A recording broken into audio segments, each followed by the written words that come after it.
بسم الله الرحمن الرحيم الحمد لله رب العالمين وصلى الله وسلم وبارك على نبيه الأمين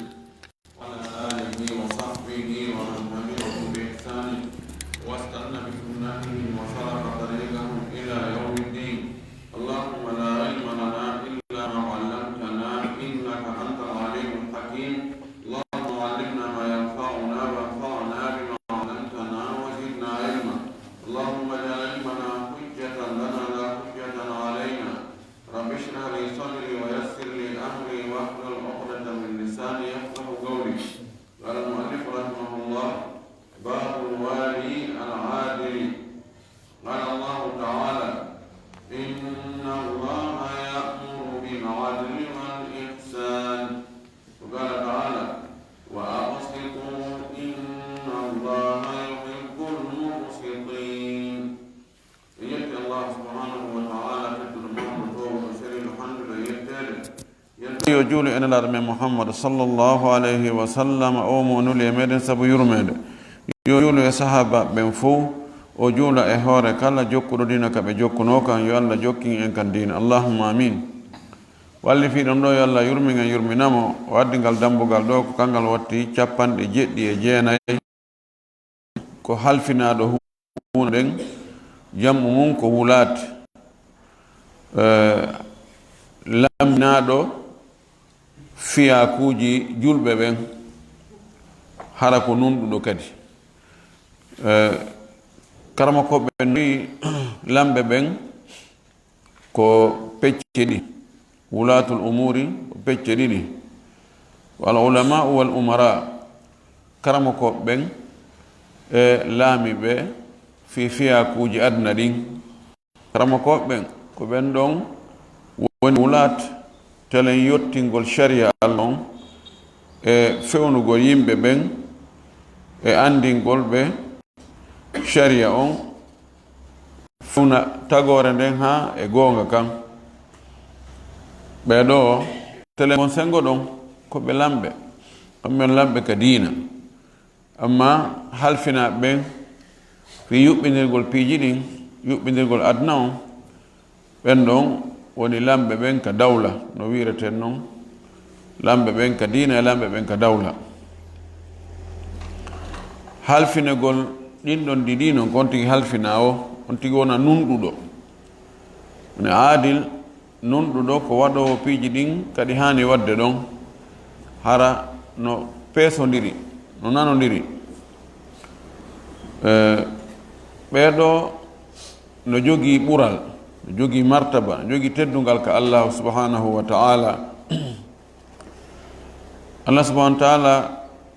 himo yiɗi himo noddi e yimɓe nunɗu nonɗugol ngol ko fotidirgol ko hani fotidirgol kon ka haqqeji e ka farliɗi no walli fiiɗon no wowiri noon ko daliji ɗin taw ko alquran o attorta noon o watta sunna on hoore ɗon o addi ɗe ayeje ɗo ɗiɗi aya ara noon ɗo allah subhanahu wa taala o wi inna allaha tabiti wonde allah ya'muru himo yamira holli o addi ɗo fiilu mudari ko tindinta no jokkoniri himo yamira emo jokki himo yamira tum himo yamira honɗum bil adli nunɗal wal ihsani e moƴƴere himo yamira tagore makko nden yoɓe nunɗu yoɓe wonu moƴƴuɓe ihsan moƴƴugol imma moƴƴagol e tagore nden ma moƴƴingol dewe mum ɗen hakkunde mum e taguɗo on allah no yamira ɗum o yamiri o wi ka aya ɗimmo ɗo o wi wa aqsitu nunɗe aqsata yuqsitu muqsit amma qasata yaqsitu qasit onnon ko tooñe konngol ngol konngol gotol fayda kono ɓeydugol alif on tun ka fuɗɗode bonnima ana on inna allaha yuhibbu almuqsitin towi wa amma alqasituna fa kanu li jahannama hataban qasit ko toñowo muqsit ko nunɗuɗo o wi wa aqsitu nunɗe inna allaha tabiti wonde allah yuhibbul muqsitin mo yiɗi nunɗoɓe ɓen fotiniroɓe ko hani fotidirgol kon amma ka makuji nelaɗo sallllahu alayhi wa sallam o addi o hadith ɗo ko kanko watti hadith 657 wa an abi hurairata radiallahu taala anhu ittama e abu hurayra yo allah weltanamo weltano sahaba ɓen fof ani nabiyi sallllahu alayhi wa sallam o yitte nelaɗo allah on qala nelaɗo maki sabatun jeeɗiɗo yudilluhum llahu allah no ɗuwoya ɓe ɗowdi no ɗowdina ɓe fi dillihi ka ɗowdi makko yawma la dilla ñande ɗowdi ala illa dilluhu si wona ɗowdi makko ɗin yawma alqiyama tuma nangen adda ha hewti fayda ko e yimɓe ɓen tawi lutti hakkude yimɓe ɓen e nangi ngen ɓura mayluji tati ko telen kilo 5 leydi nguleni ndin no nelaɗo men sifori noon e hadisi goɗɗo goo yimɓe ɓen haray nguleni ndin no ƴaara e muɗum no hibbo ha wona e diidere ani degré on ko allah tun andi degré on ko hatti ɓay no ɗo science on hottori ɗo ni wonde hakkude men e nangen ɗo ko 150 millions kilométre noge wuliri ɗo ni si ngeeɗo addama ha tawi wura 5 kilométre hakkude men e magge haray no wuli deñande noon ɗowdi ala sina ɗowdi allah ndi deñande na leggal woodi wona angar woodi wona waado wona tante wona hay nokku ka ɗuwe si wona ka ley arche allah ko ɗum tun woodi ka ɗuwe allah subahanahu wa taala noon o suɓoya yimɓe jeɗɗo noneji jeɗɗi e yimɓe ɓen ɗon o sorna ɓe ka ley ka tirbine arche makko ɓen ɗon haray ɓe ɗuwi nangen tampintaɓe few ɓeɗo jeɗɗo ko homɓe woni ɓe o fuɗɗori ɓe o wi imamun adilun ko halfinaɗo nunɗuɗo lanɗo nunɗuɗo fotti lanɗo teri on tawa ha e laamiɓe département ji ɗin ministére ji ɗin maɓe ka halfina ha hewti e almami on ka diina oɗo so woni nunɗuɗo sabu na ko weli fi laamagol nunɗa no jeeya e ko metti fi ko waɗata ha on tigi o ɓurdindinna kon no ɗuuɗi sabuji ɗin weldigal ngal nafugol ngol andugol oɗo no gayna haaju ɓuri oɗo ko sengo woto men iwri oɗo ko haala woto men wowlata oɗo ko men siɓɓe ɗum fof no waɗa haalanɗo oño o ɓurdindinna so gertike ɗum ɗon fof o fooli ɗum ɗon fof o nunɗi o fonni hakkude ɓe o laami ɓen o toñaali ha haray o wakkilike goy ko ɗum waɗi allah subahanahu wa taala yejjitantamo ɗum allah pooɗoya e oɗo kadi addamo ɗon ko oɗo fuɗɗora go'aɓo on e ɗuwoytoɓe kale arche allah ko oɗo ko on mbo heedi ɗon o wi wa shabun nasha'a fi ibadatillahi taala e suka fuɗɗiɗo suka yagal mum janɗirɗo e nder dewal allah wona hewtoyiɗo dey ɓay timmi duuɓi 50 e goɗɗum 50 acciti heɓude joni na he awa joni yon tigi wakkile noon kañum kadi tawtamo ko baɓɓen ko ɓodde ka woni suka yagal makko ngal ko o janɗiɗi ko dewal allah ko ka lekkol ka duɗal ka juulirde ka bayanaji ko ɗum ɗon woni haaju makko wona ka beere wona ka dorogu wona ka cigarette wona ka jaatagol rewɓe wona ka bandiyagal ko fuɗɗi sukayagal makko ngal ko hewre ɗum ɗo na ko weli fi ɗum ɗon kadi sabu suka hana ƴiƴanɗan no piɗɗo ko faalete murtinde suka kon no ɗuuɗi si o gerdi e wonki makkin ha ɗum ɗon fof o laawoyke ɗum ɗon few o kadi allah yejjitantamo oɗo kadi allah ɗuwoyaymo e ndi ɗowdi ɗo o wi wa rajulun qalbuhu muallaqun fil masajidi gorko ko tammo on ko gorko mo tawata ɓernde mum nden no yowi ka juulirde tun nokku goo o wi si tawi o yalti ka juulirde ha o arta ka juulirde ɓernde makko nden no ka juulirde wona mi o maƴƴintere ni he awa kodi ɓe noddinino ko sowno mo miijitade ene ɓe noddini ene wakto yoni oɗo kadi oɗo ko neɗɗo julɗo nelaɗo makani en sen yii neɗɗo no aadi yahugol ka juulirde o tultata ka juulirde o wi seedane o wonde ko gomɗinɗo ko julɗo o wi wa rajulani e worɓe ɗiɗo kadi tahabba ɓe yiɗidiri fillahi fi allah igitama alayhi ɓe moɓodiri fi allah wa tafarraga alayhi ɓe serti kadi tawa ko fi allah ɓe sertirta si ɓe moɓodiray ko fi allah si ɓe sertay kadi ko fi allah woni giggol ngol hakkude maɓɓe nafiiɗo nafi min kadi yomi nafe ma ɓay ko en enɗan ma ɓay ko en kawtal ma ɓay ko ni mani na maslahaji aduna ɗin fuu na ɗum woni asas giggol ngol ko ha oɗo no yiɗi allah o no ɗofti allah no yiɗi nelaɗo allah no ɗoftinelaɗo allah o koko yamira kon o watta o no reeni o no wakkili dewe ɗen o ko janngayɗo o ko fewɗo mi yiɗi o sabu ɗum quelque soit no wayi wonon telen ka alhaali aduna ko o galo ko o baaso ko o wayi o kono ɓay tun a tawi o himo tinni fi dina allah ka yiɗiramo sabu ɗum oɗo kadi ɓeɗo ɗiɗo kadi allah ɗoyayɓe ka ɗowdi arshi makko wi wa rajulun e gorko da'atuhu imra'atun sonnajo noddamo datu mansibin tawanon on sonnajo ko jomirawo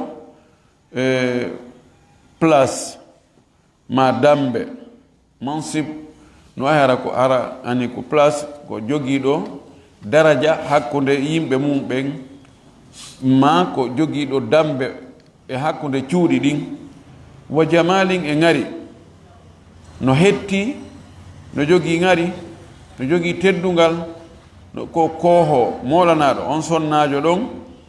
nodda on tigi na awa do hara min miɗo faala fijja jala hakkunde meɗen min si mi yima toon sa mi embay mayde ko fima waratanmi fagala gorko wiya innino min akhafullah miɗo huuli allah de min mi watta ko boɗi min nami bonɗo faalaka debbo janano fes ɗaɓɓu ka nawra min wota mitta yitla hande ta ɗoddita hande kadi siko ɗum ha ɗon kadi wona ta allah jarribor en kono mo jarriborama ɗum karango lawroyta ko yusufu laawino ɗon no fanɗi laawoytoɗo ɗon o wi kadi wa rajulun e gorko tasaddaqa o waɗi sadaka o okkitiri bi sadakatin sadaka fa akhfaha o suuɗi sadaka on hatta la ta'lama shimaluhu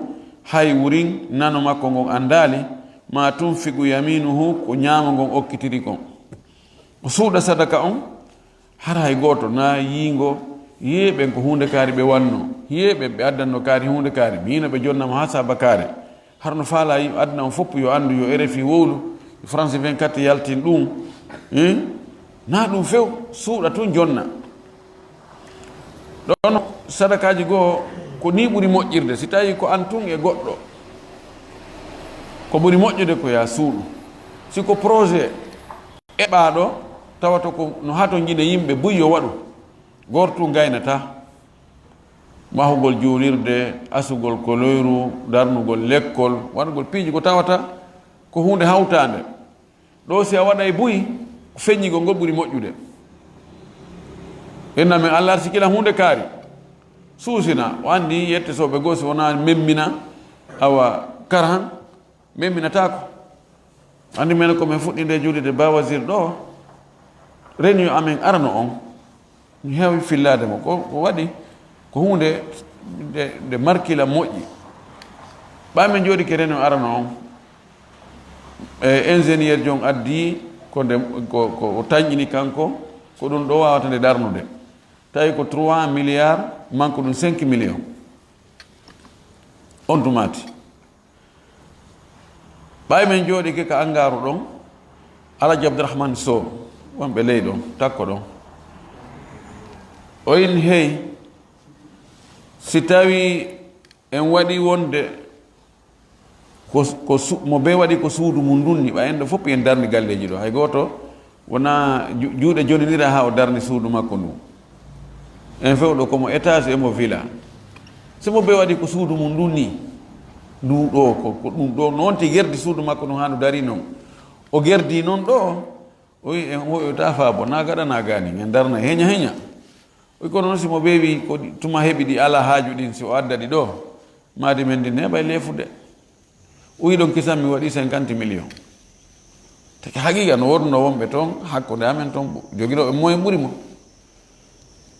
ɗon men fof men daarindiri ɓeyni awa ɓeyni yette bariɓe awa yette sojo fiɗi on courant meni ɗo ko en fof fiɗa ɗo wona minen tum fiɗa ɗo nani miɗo tañƴini ɗon min fof komin heɓɓuno komo ɓeydirtinno yeeso seeɗa si tawi ko sifa ɗum ɗon haray feññingo sadaka on ko ɗum ɗon ɓuuri moƴƴude kono si tawi ko neɗɗo tum miskino munɗa e wallude ɗum ɗo haray ko oɗo hadis haray ko suuɗugol ngol ko ɗum ɓuuri moƴƴude waɗi wonki no yiɗi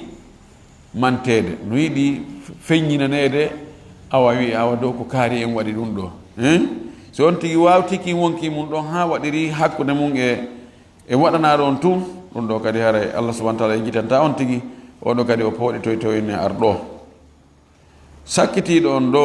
o wi ko wa rajulun dakara allaha khaliyan fa fadat aynahu ko neɗɗo jantiɗo Allah anditi Allah tawi no weddi kañum tum gite makko ɗen hibbi gonɗi kanko tum o miijo fi Allah subhanahu wa ta'ala Allah subhanahu wa ta'ala no naya miijo fi jaati makko ko miijagol fi yani miijoɗa ndaara ko o tagi ko ndaara o asama ndaara ɗe leyɗe ndaara no ndiyan saaƴirta ndaara ngenange e lewru e koode e yimɓe wa fi kulli shay'in lahu ayatun tadullu ala annahu wahid on ti ndaarno no ha o wulla o maapo o jiɓo ko honno tawrata Allah ɗi bonɗi makko ko honno Allah yafortamo ɗi oɗo kadi Allah subhanahu wa ta'ala no anditanimo ɗum ɗo ko waɗi ɗum ɗo ko kuulol Allah wongol ka ɓernde wona wullirgol yiingo ɓen ɓe wulla tum oɗo kadi o jeeyete e ɗoytoɓe ndiɗori ɗo ko ɓeeɗo jeɗɗo no jeeya e ɗoytoɓe ndiɗori ɗo o fuɗɗori ɓe almami nunɗuɗo ko ɗum wasi o addi hadise on ka dambugal ɗo muttafaqun alayhi hadise no fotta sellugol muɗum hadise heɗɗo ɗon on kanko watti 159 وعن عبد الله بن عمرو بن العاص رضي الله تعالى عنه قال قال رسول الله صلى الله عليه وسلم لا ماك إن المقسطين تبتي وند نندو بك عند الله كالله على منابر هبه هور غانغونه من نور يمرد النوراجي هبه ودنا تربينجي جلبودي سل الذين بن بتوات يعدلون هبه نند في حكمهم كنياور مابbe واهلهم ekabengure mabbe wama wullu eko be halfina kon be jonna hibe nunda sibe nyaawa be no ko kaari toñi ko kaari bonni ko kaari jogi gonga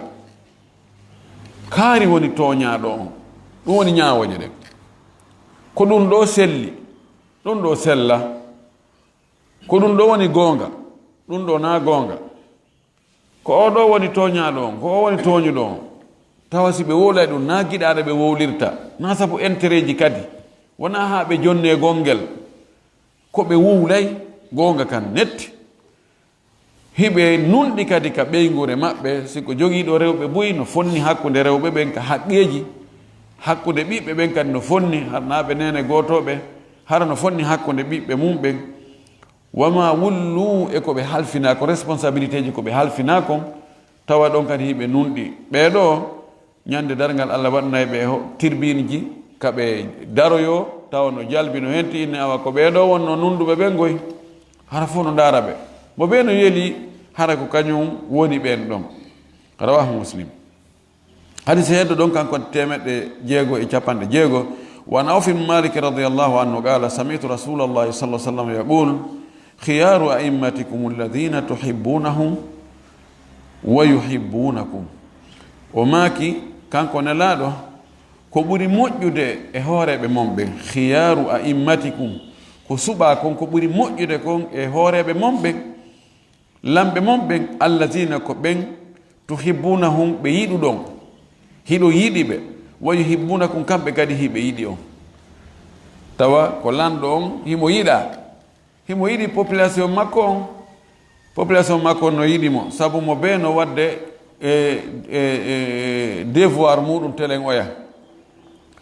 wa tusalluna alayhim hiyon du'anoɓe wa yusalluna alaykum ono kadi hiɓe du'ano on lamɓe du'ante ɓen harna huɗete ɓen wa shiraru a'immatikum ko ɓuri bonde e lamɓe mon ɓen allazina ko ɓen tubghidunahum ɓe monani ɗon ɗo monaniɓe wa yubghidunakum kamɓe kadi hiɓe monani on ko feere ko fee e feeruɓe woni e ñaawirde ko yiite e njandi annaru wal hadid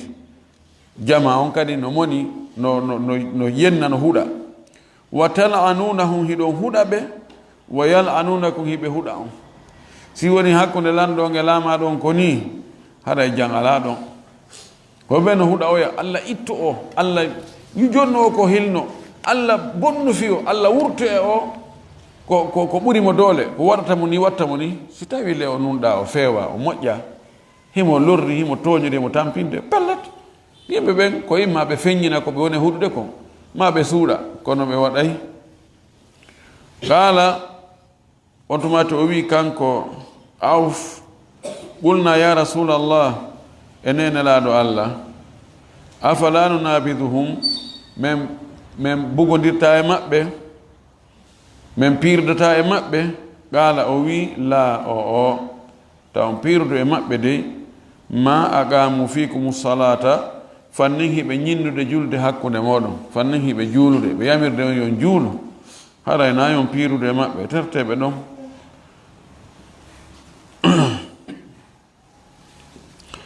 la ma aqamu fikum sala o filliti kadi laawi ɗiɗi o wi o fannin hiɓe ñinnude julde nden hakkunde moɗon rawahu muslim qawluhu tusalluna alayhim tad'una lahum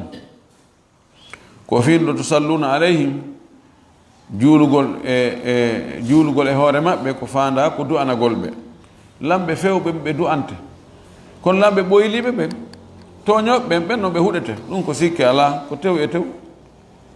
hadis sakkitiɗo on ɗo kanko wat 650 wa an iyad ibni himarin ittama e oɗo radiallahu anhu qala o wi sami'tu rasulallahi sallllahu alayhi wa sallam yaqul binanilulaɗo allah on no maaka ahlul jannati thalathatu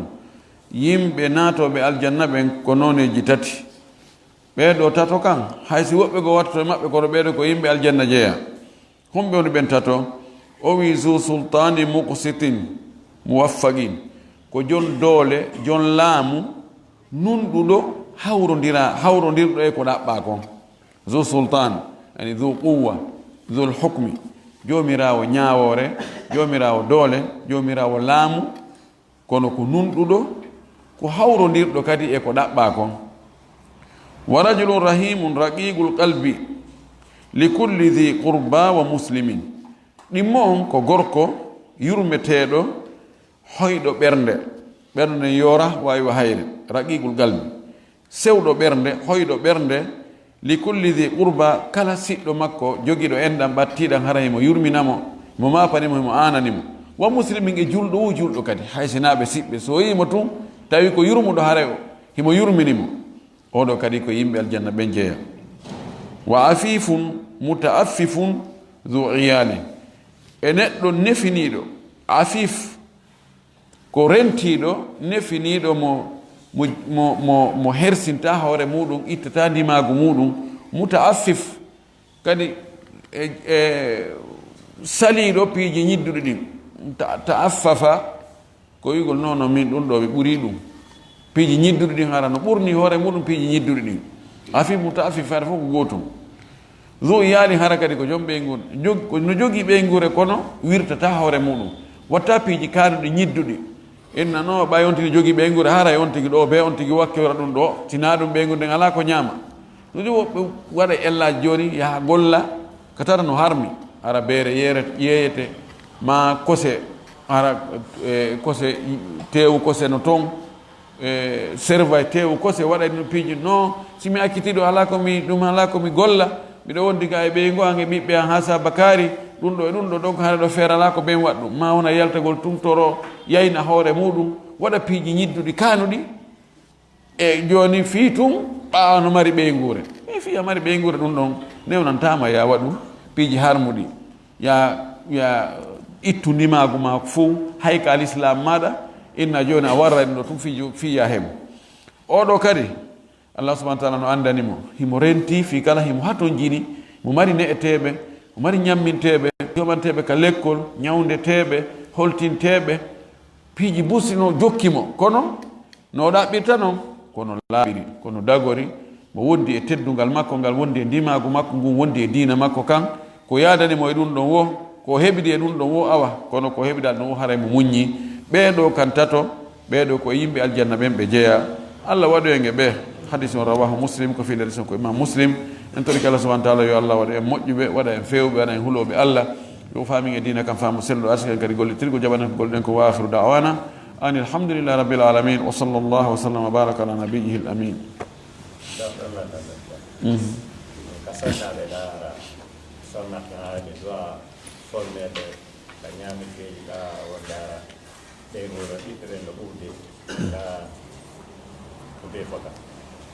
fon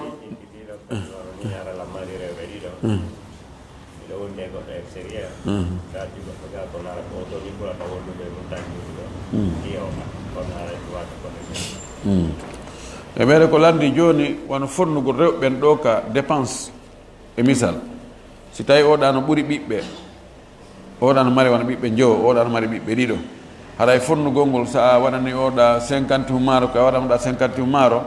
sa jonni oɗa 100 000 francs ko yaraka makite oɗa kadi ko 100 000 francs o ko ñaamo ɓen sendante wona rewɓe ɓen rewɓe ɓen si tawi joni ko hunde ko concerni rewɓe ɓen tigi wona coñci ɗon ko ya fonno hakkude maɓɓe paɗe ko ya fonno kono dépense on ko nombre ñamoɓe ɓen si a jonni e jogiiɗo ñamoɓe jowo e a jonni wona ɗum ɗon kadi jogiiɗo ñamoɓe ɗiɗo haray a fonnali haray a tooñi ko nombre ñamoɓe ɓen telen ka ñamete ko on nombre ɗo ɓajoti ko holtingol a wiyata joni awa gasi joni onon ɗo jowo eyno ɗo masalan 500 000 fi ko soodon soodon coñci oɗo kadi koɓe ɗiɗo inna joni hino 500 000 ko soodon coñci ɗon a mo ɓe complet mum ko noon kadi ka ñamete ko yon tigui ndaaru no nombre on ko ɗum ɗon woni nunɗal ngal landal ɗimmal ngal no wodi no woɓɓe go ko noon ɓe sendirta koy ko wi ko joni oɗo debbo a rewɓen ɗo hino oɗo kilo 10 oɗo kilo 10 tan oɗano mari ñamoɓe jowo oɗa ko ñamoɓe ɗiɗo mari ɗum ko tooñe noon landal ɗimmal ngal si tawi joni goɗɗo no jogui rewɓe ɗiɗo kono ɓe nano ko gutumɓe woni o yano extérieur o yano kamen ɗo yo noon ko extérieur to ko toon o ɓurta wonde ani ko toon woni e faggade mo wonde on ɗon toon o yanonno ga ko wonde o arta ga ara ga wona lewru ma lebbi ɗiɗi lewru e feccere haray ko honno watta fi fottidirgol hakkude ɓe gandi ko waɗɗi kon ko farli kon ko fottidirgol hakkude maɓɓe til jonno wonde alhaali no ara tawa neworta noon si tawi neworta noon ko honno on tigi watta ko toragol o ga yaafuye joni haray yaafolan ɓay haray ko to woni e faggade faggagol ngol toon kadi ko en fof woni e feggade ko woni e faggade toon kon haray muññanoɗami wondigal ngal ko tawata ko o toon ɓurta wondude e muɗum e dima an ɗaɓɓa kadi noon ko jeejimo ɗon joni haray a jaɓa ɗum ɗo muññoɗami yandi ko noon haray woni ko hani asulh wa sulhu hayr sulhu o no dagi so cippitike e haqqe makko ene joni haray gasi joni haray mi wakkilike mi muññanike on ɗum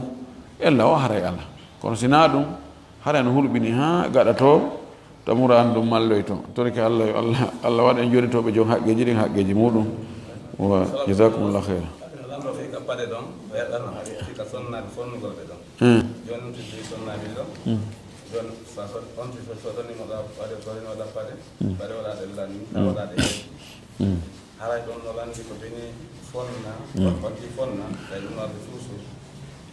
ka wona soodangol ɓe paɗe ma hay coñci enin piiji ko tawata na munasaba na juldere ko besoin on sa sorani ɓe ɗiɗo ɓe paɗe oɗa paɗe mum ɗe lanni aɗo paɗe oɗa lannude nun ɗangal komo paɗe mum lanni o ya soodanmo oɗa kadi ka lannoyo soodanamo ko no way masalan wiyen ko pat ko gosorte ko a sorneɓe fof patji oɗa lanni oɗa kañum lannali tawi joni a habor ɗon to hatuma ko oɗa kadi lannina yimɓe ka consommation yimɓe no ɓurda donc ko lannuɗo o sodana ɗum kono si ko conci joni a sorneɓe jilbabuji eyyi oɗa kañum jilbabu gon seekike ma ɗum annike lawtike tawi joni no a habor ɗon hatuma oɗa kadi ko mum kon lawti on tuma tumi sodanoye o la haton yiɗɗo o fen ɗo waɗanmo ɗum hara ɗon nun ɗangal si a waɗani oɗo ɓay paɗe makko ɗe lanni oɗa paɗe makko ɗe lannali si ko oɗa kañum kadi paɗe mum atto e lannude ko ya waɗanmo ko ɗon woni nun ɗangal hakkude maɓɓe nam na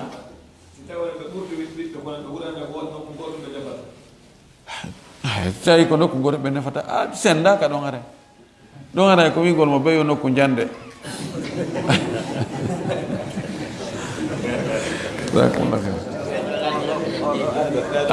awa joni ko ngal ɗo landal tun nani fowtode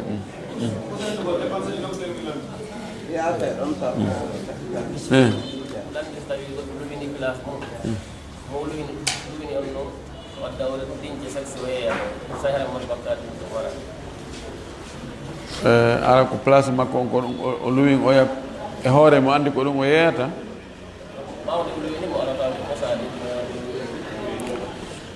si tawi goɗɗo luwini goɗɗo place masalan o tawi mo yeeyiri ɗon ko hanaka yeyde ka sharia si ko ɓaawo o luwinimo o andi haray on contrat ɗon ko be o timma si contrat on noon timmi ka heɗintingol joni ko imma o wiya change marchandise si wona ɗum change place joni o coñci sexy ɓeyani no gollitire ka dagi no gollitire ka harmi coñci sexy ɗin sonna ɓen si tawi ɓe ka nder suudu maɓɓe hakkude maɓɓe moodi maɓɓe tun ɓe ɓawi ɓornade koɓe faala hara no dagui kadi ɓorne ma ko e ley jilbab ley coñci timmuɗi ani ɗin ɗon joni woni fayda ɗi wonta koye ɓaawa mum par ce que neɗɗo wawata wonde ka nder suudu tawa ko coñci ɗi o ɓornoto yaasi ɗin ko ɗin kadi o ɓornoto ka nder suudu mi wiyata haffam na libas wiyata haffam na libas o ƴetta coñci fof e guitiɗi seeɗa nder toon donc ɓen no hato jiiɗi e ɗi woɓɓe goo noon ko ɓe liilira ɓanndu maɓɓe ɗum ɓe holla ka nokkeli ka fitinta toon fof ɗum wela sendidirde tabanno woodi woɓɓe goo si ɓe ari hara ko ɗum ɓe ɓorni iɗa anndi si ɓe soodi kadi ko noon ɓe ɓornoroyta si tawi joni ko ɓorniɗo coñci timmude o ari o soodi ɗum ɗon haray elle ala ɗum ɗon haray no dagi kono ɓorniɗo sexy ari kadi no sodde sexy e juuɗe maɗa anndi aray oɗo ko ɗum ɗon go ɓornoroyta kono wallahu lmustaan piiji ɗin ɗi welaafi almuhim so ko woni rentagol ngol ko yon tigi luwin place mum on yeeyo piiji moƴƴi sa walli no Allah yettire a heɓa e baraji Allah wa ta'awanu alal birri wat taqwa wala ta'awanu alal ismi wal udwan sa walli kadi no Allah yeddire wallahu musta'an hara jogi toon geɓal torki Allah subhanahu wa ta'ala Allah waɗen walloɓe no o hulire no o yettire